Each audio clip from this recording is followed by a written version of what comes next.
29 जूनच्या रात्री भारतानं विश्वचषक जिंकला।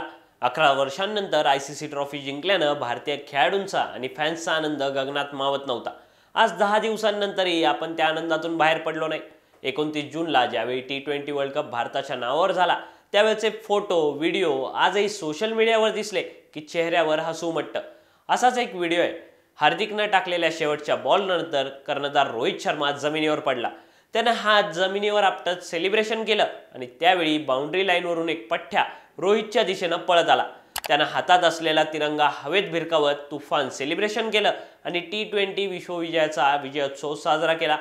वर्ल्ड कप जिंकल्याचा कदाचित रोहित शर्मापेक्षाही जास्त आनंद त्यावेळी त्या माणसाच्या चेहऱ्यावर दिसत होता। तो माणूस म्हणजे भारताचा थ्रोडाऊन स्पेशलिस्ट राघवेंद्र द्विवेदी। ही स्टोरी त्याच भारताच्या थ्रोडाऊन स्पेशलिस्ट राघवेंद्र द्विवेदी अर्थात रघुची। नमस्कार, मी प्रणव ढमाले, तुम्ही पाहताय for the people news.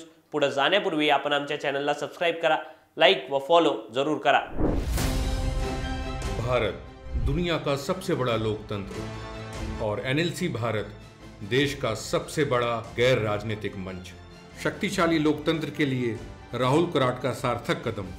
Mumbai में हुआ ऐतिहासिक प्रथम राष्ट्रीय विधायक सम्मेलन।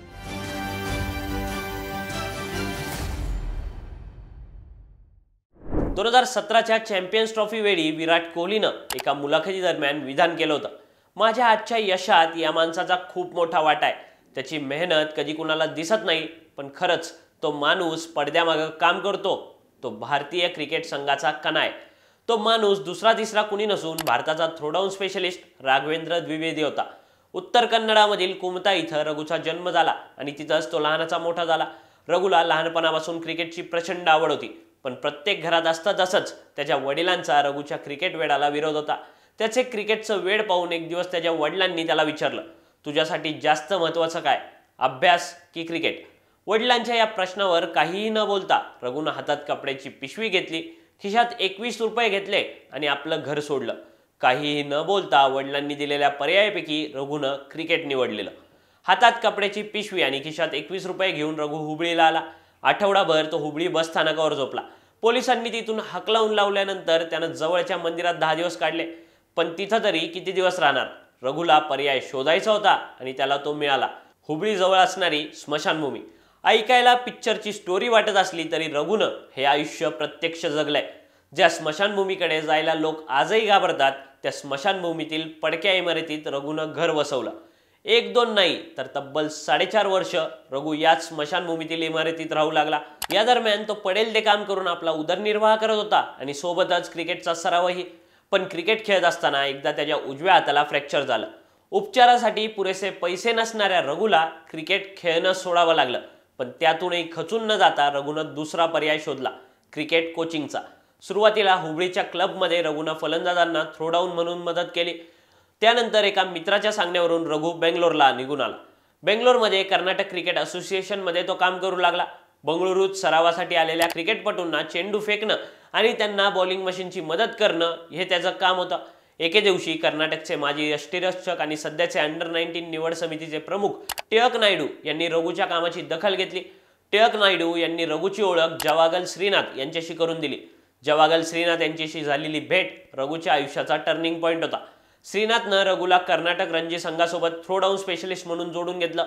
शिवाय यातून रघुला रणजी सामने संपल्यानंतर बंगळुरूत नॅशनल क्रिकेट अकादमी अर्थात NCA मध्ये काम करण्याची संधी मिळाली। 3 ते 4 वर्ष रघु सातत्यानं थ्रोडाऊन स्पेशलिस्ट म्हणून कर्नाटक रणजी संघ आणि NCA साठी काम करत होता, एकही रुपयाचा पगार न घेता। अनेक दिवस अन्नाशिवाय काढून रघुनं मेहनत घेतली आणि NCA मध्ये असताना त्यानं BCCI लेव्हल 1 कोचिंग कोर्स पूर्ण केला। या काळात NCA मध्ये सरावासाठी येणाऱ्या भारतीय क्रिकेटपटूंना रघु बॅटिंग प्रॅक्टिस करण्यास मदत करायचा।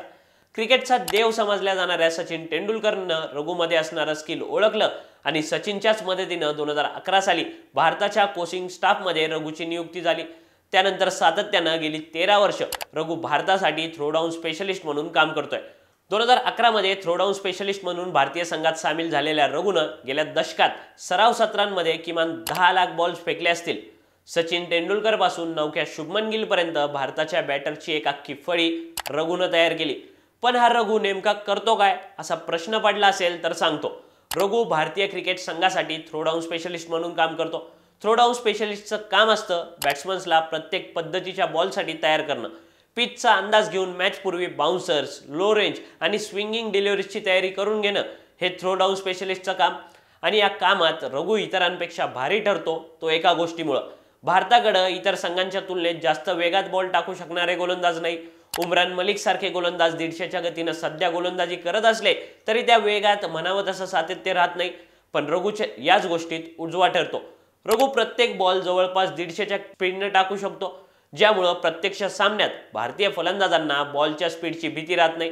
भारताबाहेरच्या उदाहरणार्थ ऑस्ट्रेलिया, इंग्लंड, साऊथ आफ्रिका आणि न्यूझीलंड या सेना कंट्रीजमध्ये तुलनेनं बॉलला अधिक बाउन्स मिळतो. याची तयारी करण्यासाठी भारतीय फलंदाजांना रघुची मदत मिळते.